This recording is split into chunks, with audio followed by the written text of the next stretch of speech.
Здравствуйте, вы смотрите «Дорожный патруль» на башкирском спутниковом телевидении. Сегодня в выпуске. В Уфе погиб скутерист. Ночные волки открыли мотосезон. В Башкортостане пенсионер смог выбраться из тонущего автомобиля. Это и многое другое смотрите прямо сейчас.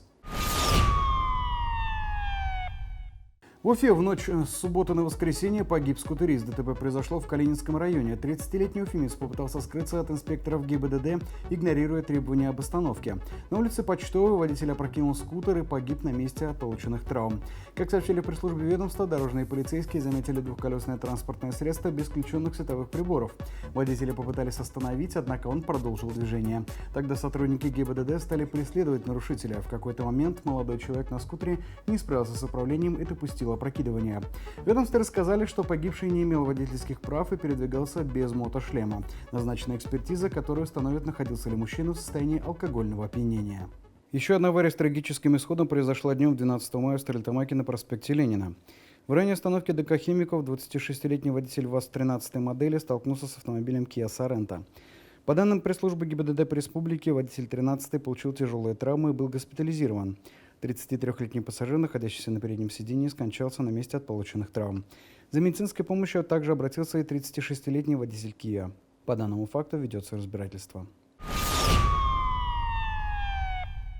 В Башкортостане минувшую пятницу насмерть сбили пенсионерку. ДТП произошло вечером 10 мая в селе Мисюгутово. По данным пресс-службы ведомства, 82-летняя женщина переходила дорогу в неположенном месте. В это время на пожилую женщину наехал 62-летний местный житель за рулем ВАЗ-4 модели. Пенсионерка скончалась до приезда скорой помощи. По данному факту начато расследование. Ночью 5 мая на улице Менделеева в районе остановки общественного транспорта «Трамплин» произошел смертельный наезд. По свидетельствам водителя, он следовал за рулем «Лада» 14 модели в направлении ВДНХ, когда перед его автомобилем оказался неизвестный мужчина, который перебегал дорогу в неустановленном месте. В результате ДТП пешеход от полученных травм скончался до приезда скорой помощи. Подробности уточняются. Крупная авария произошла ранним утром 11 мая на улице Сипайловской. Автомобиль Toyota Camry врезался в КАМАЗ.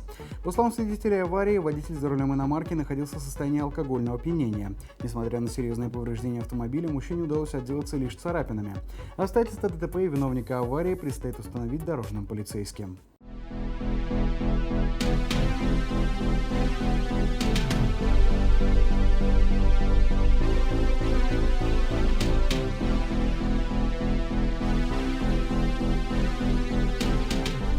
Днем минувшего воскресенья в деревне Туксанбаева Миякинского района автомобиль упал в пруд. Мужчине 46-го года рождения удалось самостоятельно выбраться из машины. По информации Госкомитета Республики по чрезвычайным ситуациям, водитель врезался в дерево, затем съехал во враг и угодил в пруд. Мужчина вовремя выбрался из тонущей машины и избежал гибели. Напомним, с начала мая в республике произошло еще два аналогичных случая. 1 мая водитель ВАЗа 5 модели погиб, съехав в реку Узень в Кармаскалинском районе. Еще один трагический случай произошел днем позже. Ночью 2 мая поступило сообщение о том, что в Давлекановском районе пропал мужчина. За помощью обратилась его жена. На поиски незамедлительно выехали спасатели и полиция. В результате проведенных поисково-спасательных работ спасателями найдено тело 47-летнего мужчины. Как выяснилось позже, мужчина на своем автомобиле Mitsubishi Outlander упал в реку Дему Давлекановского района. К сожалению, спастись ему не удалось. 10 мая дорожные службы узнали работы на трассе Уфа-Аэропорт. В воскресенье 12 мая их снова приостановили, чтобы уфимцы могли беспрепятственно вернуться в город.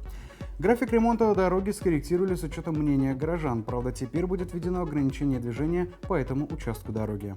С 8 мая по 8 июня с 6 до 22 часов вводится временное ограничение движения въезда грузового транспорта в Уфу с трассы М5 Эренбург-Уфа на участке от развязки М5 до развязки Уфа-Аэропорт.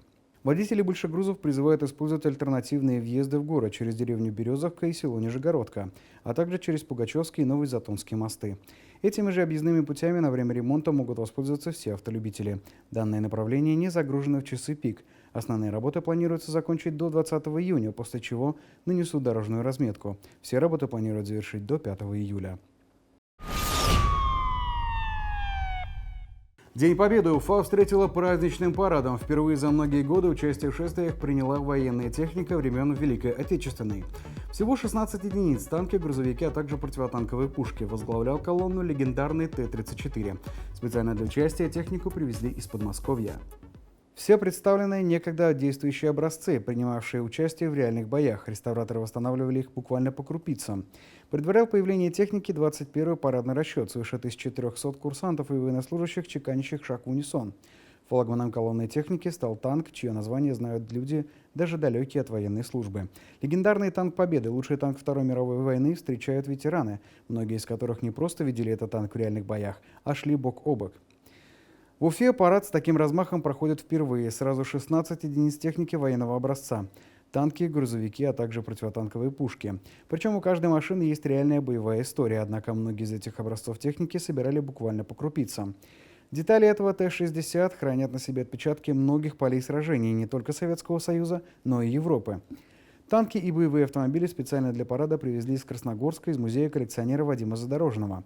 После шествия машины выставили на площади, где их буквально оккупировали дети и все желающие поближе ознакомиться с техникой Победы. В Уфе открыли новый мотосезон. Праздник прошел под лозунгом «Алга-Башкирия, вперед Башкортостан».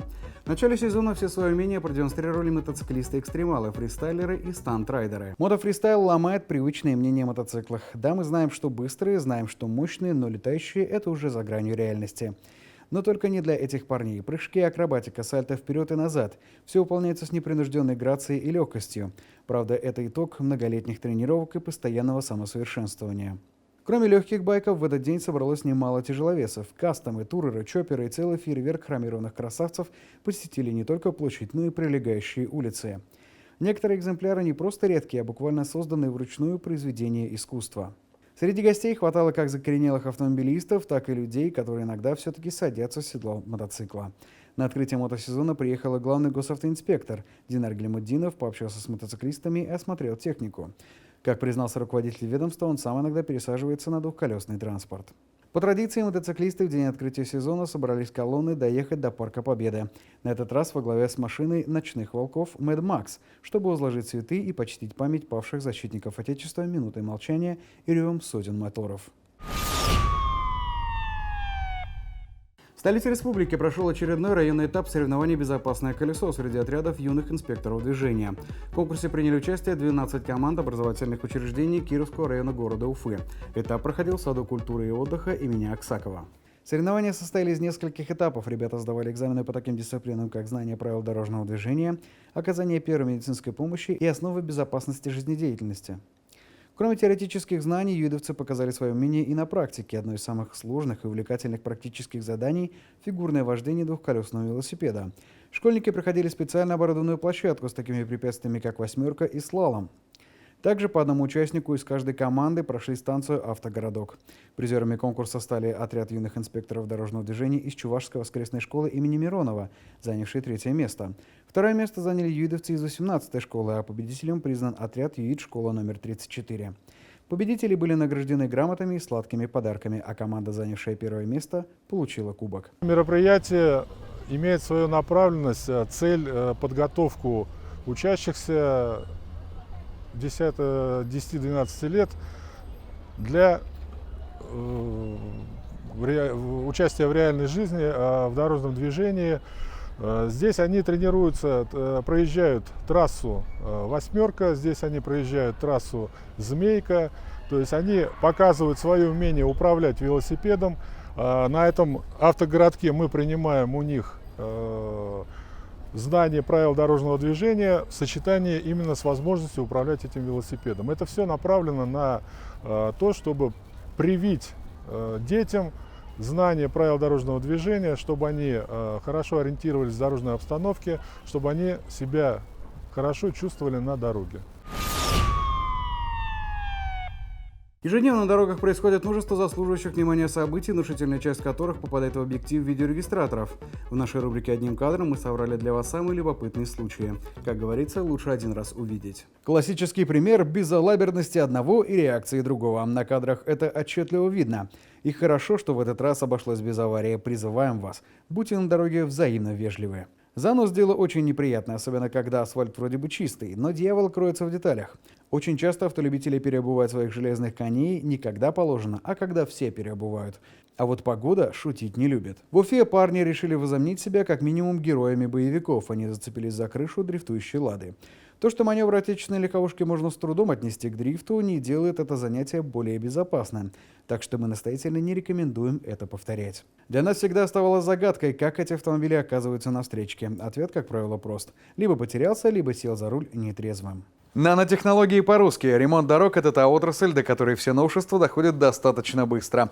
Однако, по мнению некоторых рабочих, ничто не заменит старого доброго бревна.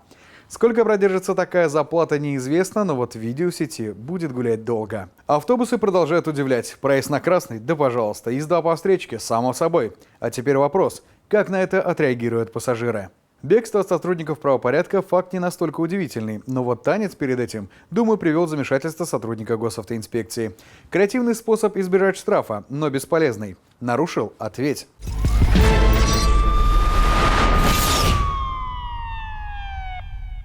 Автошкола «Автокурс». Обучение на все категории. Город Уфа, проспект Октября 132/3, поселок Чесноковка, улица Школьная, 2/2. Телефон 293 4606. Думаете, что подарить автолюбителю? Отличное решение – подарочная карта «Лукойл». Ее можно оплатить топливо, товары мини-маркета и кафе на АЗС «Лукойл». Позвольте владельцу подарочной карты самостоятельно выбрать подарок. У вас проблема, у нас решение. И за это решение вы не заплатите лишнего.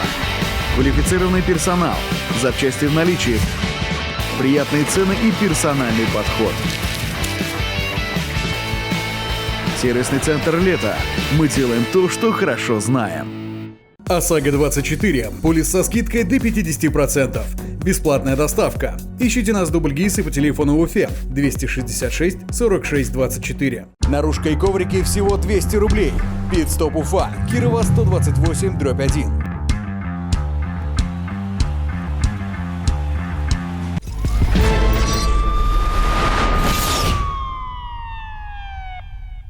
Присылайте свои видео в нашу группу ВКонтакте на наш номер WhatsApp 8 927 350 63 94. Вы смотрели «Дорожный патруль Уфа». Удачи на дорогах!